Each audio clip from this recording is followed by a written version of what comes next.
জিতলেই semifinal, এই সমীকরণ নিয়ে মাঠে নামে স্বাগতিক ওয়েস্ট ইন্ডিজ ও দক্ষিণ আফ্রিকা। টসে জিতে ফিল্ডিংয়ের সিদ্ধান্ত নেয় দক্ষিণ আফ্রিকার অধিনায়ক মার্করাম।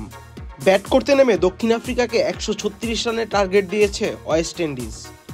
অ্যান্টিগা নর্থ সাউন্ডে প্রোটিয়া স্পিনারদের দাপটে 8 উইকেটে 135 রান করে ক্যারিবীয়রা।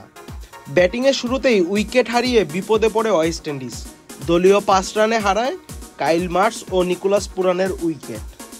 তৃতীয় উইকেট জুটিতে হাল ধরে কাইল মার্শ ও রোস্টন চেইজ। দলীয় 86 রানে মায়ার্স ও রোস্টন চেইজের জুটি ভাঙার পর তাসের ঘরের মতো ভেঙে পড়ে ওয়েস্ট ইন্ডিজের মিডল অর্ডার। একে একে ফিরে যান Powell, Rutherford, Russell, আকিলরা।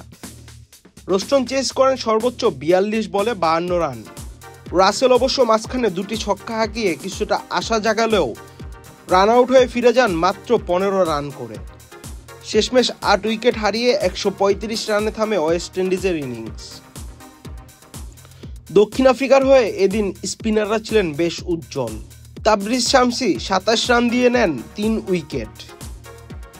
Markram, Maharaj, Rabada ও জনসনরা 1টি করে উইকেট নেন।